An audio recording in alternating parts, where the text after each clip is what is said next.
Americans don't like welfare checks, they want paychecks. Trump is the product of something that went definitely wrong. He's not an aberration, I insist. There is a collective responsibility of the elites for this failure that we're dealing with. There's nothing that can prove now that free markets bring liberalized political environments. No, it's not true. What if all the chaos we're seeing in global trade is not just about Donald Trump, but about the failure of institutions? That's the argument of Hector Torres, Senior Fellow at the Centre for International Governance Innovation and a former high-ranking employee of both the International Monetary Fund and the World Trade Organization. Hector, it's really great to have you with us today. You've spent considerable time inside the institutions that are supposed to shape global trade. How did that experience shape your perception of why these bodies have become increasingly irrelevant? Well, both have governance problems, different problems, I would say. And definitely the IMF is in much better shape than the WTO. Yet both are facing serious, I would say, outdated governance structures. On top of that, there's some, I would say, very old, outdated methods that working practice that is allowing countries to self-claim to be in a developing country. And as a developing country, they basically argue that they are not ready to compete on an equal footing with rich countries. Indeed, at the WTO, no country ever develops because it's much more convenient to be a developing country. So basically, if you're a developing country, at the start of negotiations, those that are sitting, say, in the G7, for instance, know that they will be reducing their tariffs far more than developing countries. And developing countries will have more time to reach whatever commitment they undertake. Countries like China, that is very, very competitive in every manufacturing area that you could imagine, still claim to be developing. India is a developing country, despite all across the board. Not despite that it doesn't need to be a developing country in anything that has to do, say, with digital services. Argentina is a developing country and doesn't need it in agriculture, definitely. And so this has killed, I would say, the organization.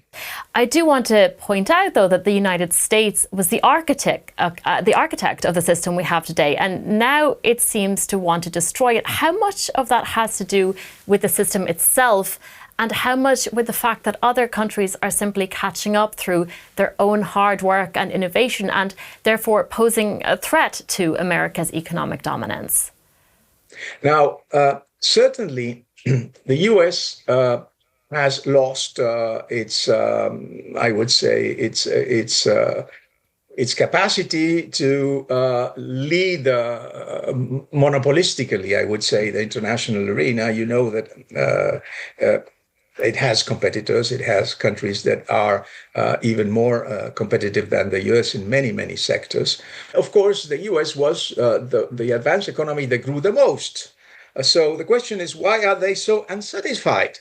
So they are unsatisfied because not everybody profited the same. This was a mistake, a very serious political mistake, to assume that, yes, some jobs would be lost, but with three elements, we could do with the loss. The three elements were, of course, unemployment benefits, retraining programs, and the third was mobility of pensions.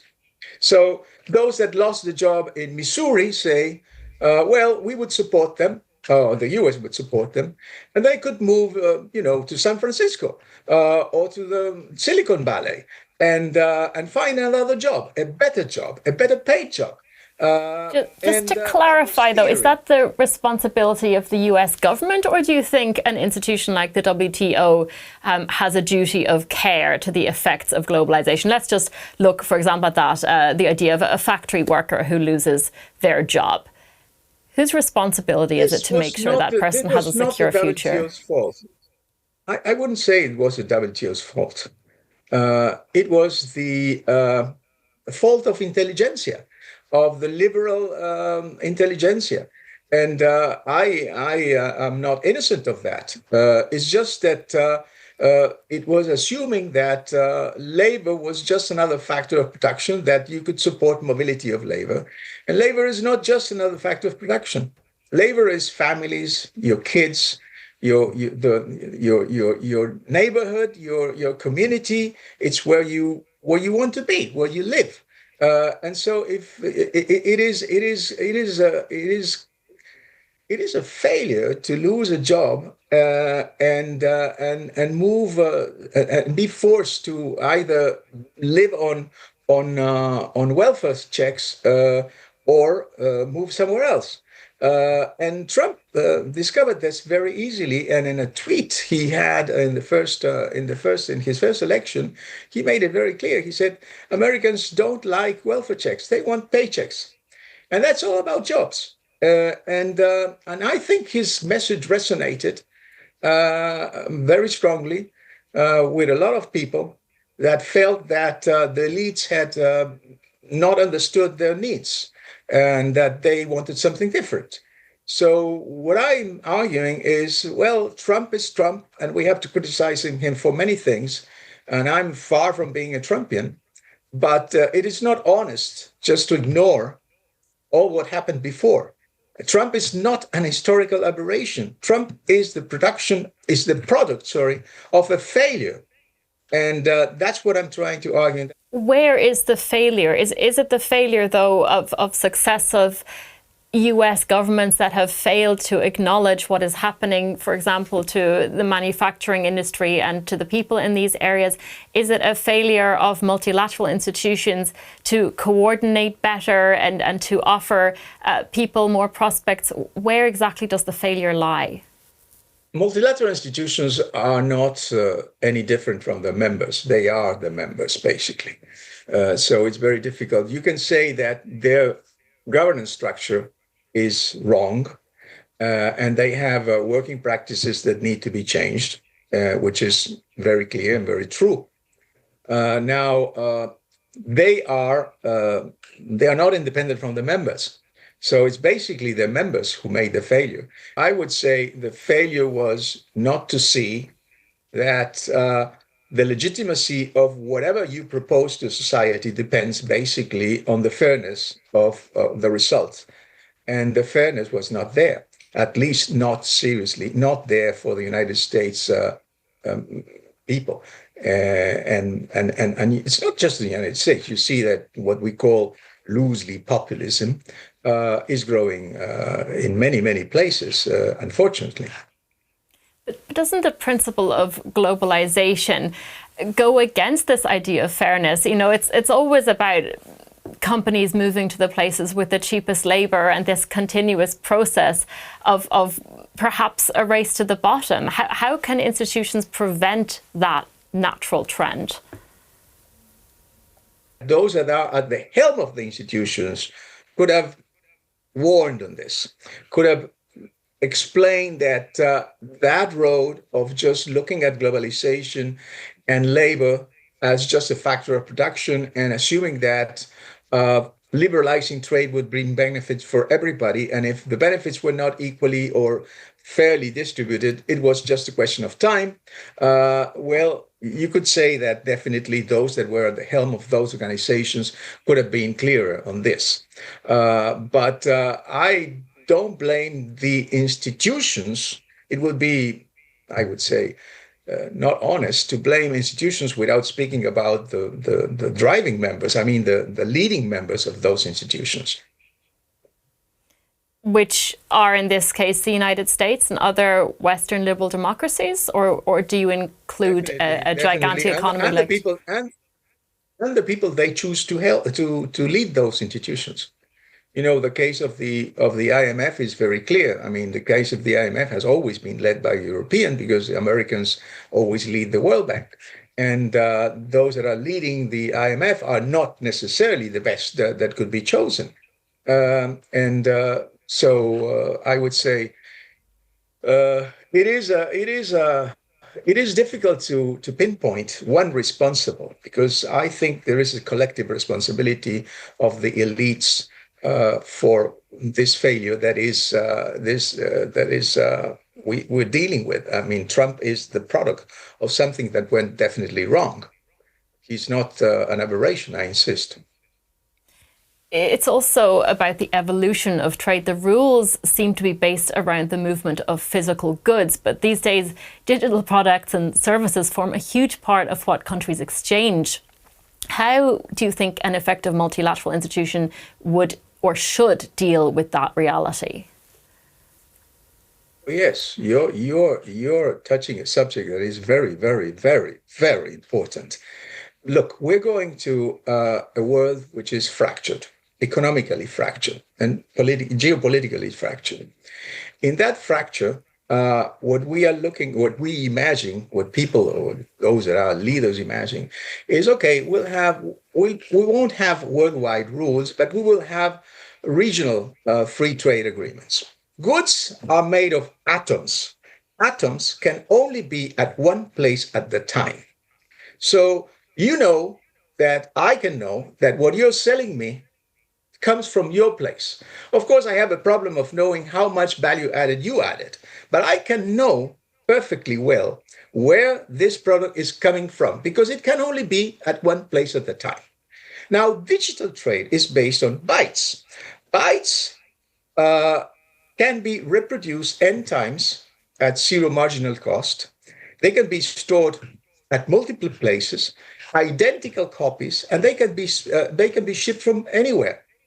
So, and we have no rules of origin for digital trade, which is the trade that is growing the most.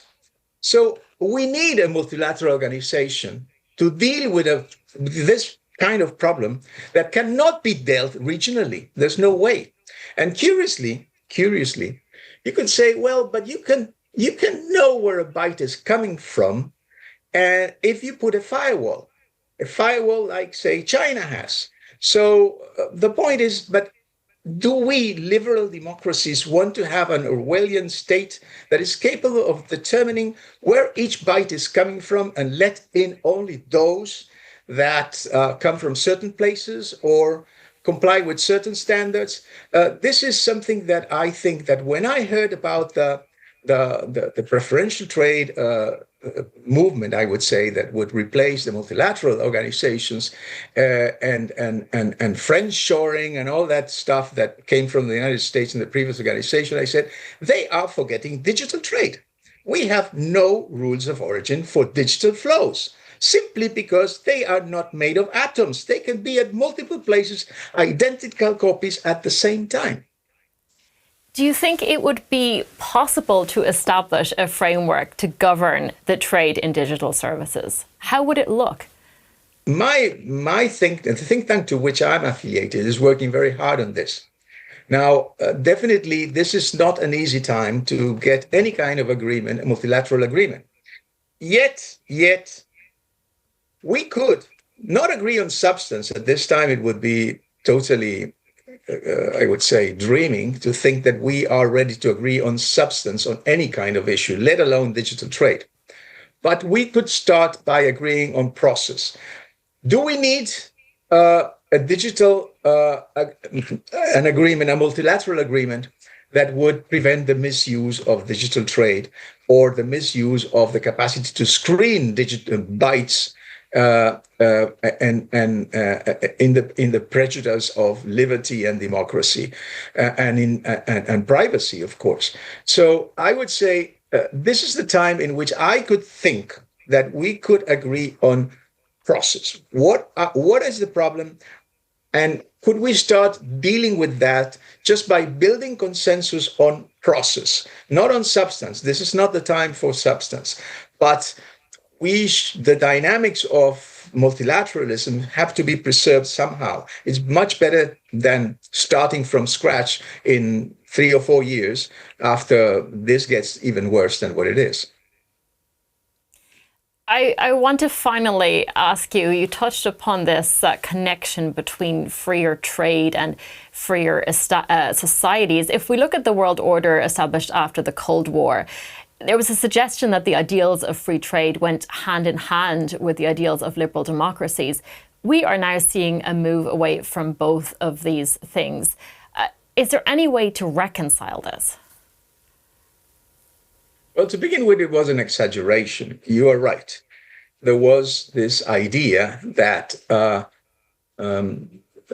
free market would only be possible with liberal democracies, because the very optimistic thought that if consumers are used to have a panoply of alternatives and they're free to choose different products and different qualities, as a citizens, they would want the same. Now, this was not true. We have several examples of countries in which you have a sort of a market economy. Say you have a very wide, broad, I would say, alternative of consumption, but politically they are not liberal democracies. And when this was part of the misunderstanding, when China entered the WTO, many believe this was in 2001. Many believe that at that time, remember that after the Berlin Wall fell, the United States had no rivals, not only military rivals, not only economic rivals, had no political rivals. There was no ideological rivals. It was the end of story. And we were all convinced at that time that capitalism and I would say market economies would always beat centrally planned economies. And definitely, if China entered the WTO, it would integrate into the world market, and it would have to move into liberalizing a market economy. And eventually, the very optimists thought it would be a democracy. Well, it didn't happen. China has a centrally planned market economy, which is an oxymoron, I agree, but it is a kind of a blend between a market economy and a centrally planned economy. And people didn't ask for democracy. They just asked for social mobility and fast growth, and they get it. And they seem to be quite satisfied with that. So that was the proof that all that ideology, because it was basically ideology, was wrong. So we have to deal with that. That's a new reality. There's no question.